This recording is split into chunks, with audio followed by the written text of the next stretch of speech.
بھارت کی کینیڈا میں دہشت گردی پاکستان کے لیے حیران کن نہیں، دنیا میں بھارت کو یہ اگر سمجھتا ہے تو وہ ہم ہیں۔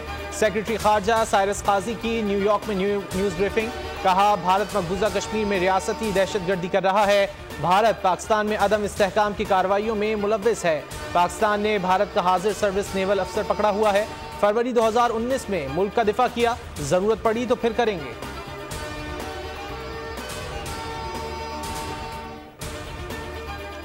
ترقی پذیر ممالک کو ترقیاتی اہداف کے حصول میں وسائل کی کمی کا سامنا ہے۔ پائیدار ترقی کے لیے یکساں ترقی ضروری ہے۔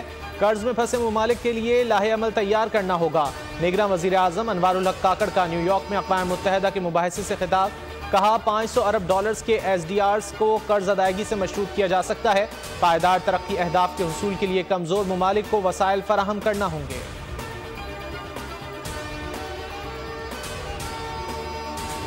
نگراں وزیر اعظم کی جنرل اسمبلی کی سائیڈ لائن پر عالمی رہنماؤں سے اہم ملاقاتیں۔ ایرانی صدر ابراہیم رئیسی سے ملاقات میں دو طرفہ امور اور خطے کی صورتحال پر تبادلہ خیال کیا۔ ہمسایہ ممالک کے درمیان قریبی برادرانہ تعلقات پر زور۔ انوار الحق کاکڑ نے کہا بارڈر مارکیٹ کا حالیہ افتتاح معاشی ترقی میں معاون ثابت ہوگا۔ ایرانی صدر کا کہنا تھا پڑوسی سب سے پہلے کی پالیسی ترقی کے لیے پاکستان کے ویژن سے ہم آہنگ ہے۔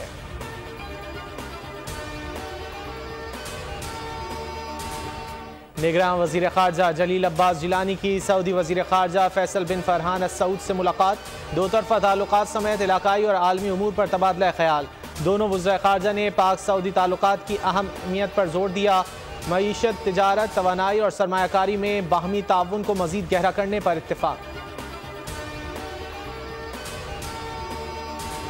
عام انتخابات جنوری 2024 کے آخری ہفتے میں ہونے کا امکان۔ الیکشن کمیشن نے انتخابات سے متعلق غیر یقینی صورتحال ختم کرنے کے لیے اہم فیصلہ کر لیا۔ ذرائع کے مطابق الیکشن کمیشن نے انتخابی شیڈیول قبل از وقت جاری کرنے پر غور شروع کر دیا۔ الیکشن کا شیڈیول رواں ماہ جاری ہونے کا امکان۔ مجوزہ انتخابی شیڈیول الیکشن کمیشن کو بھجوا دیا گیا۔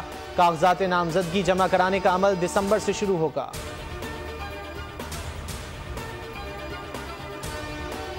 نگراں وزیر خزانہ ڈاکٹر شمشاد اختر کو کابینہ نجکاری کمیٹی کی سربراہی سے ہٹا دیا گیا۔ نگراں وزیر اعظم نے کابینہ کمیٹی برائے نجکاری کی تشکیل نو کر دی۔ وفاقی وزیر نجکاری فواد حسن فواد کابینہ کمیٹی برائے نجکاری کے چیئرمین مقرر۔ وزیر خزانہ، وزیر تجارت، وزیر پاور اور پیٹرولیم کمیٹی میں شامل۔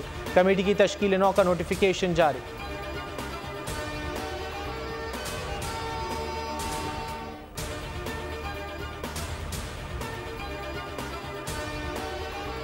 ایشیائی ترقیاتی بینک نے ترقیاتی آؤٹ لک جاری کر دیا۔ رواں مالی سال پاکستان کی شرح نمو میں اضافے کی پیش گوئی۔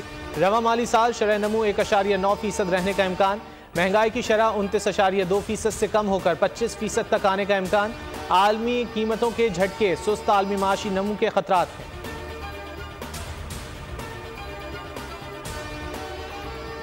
سندھ میں ملیریا پنجے گاڑنے لگا، 24 گھنٹے میں 4,340 کیسز رپورٹ۔ حیدرآباد ڈویژن سب سے زیادہ متاثر، ایک دن میں 1,893 کیسز رپورٹ ہوئے۔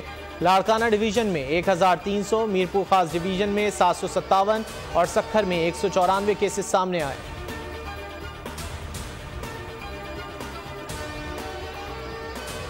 ICC کرکٹ ورلڈ کپ کا آفیشیل ترانہ تیار، کچھ دیر میں ریلیز کیا جائے گا۔ ICC کا سوشل میڈیا اکاؤنٹ پر اعلان، ترانے کا نام دل جشن بولے رکھا گیا ہے۔ ون ڈے ورلڈ کپ رواں سال اکتوبر میں بھارت میں کھیلا جائے گا۔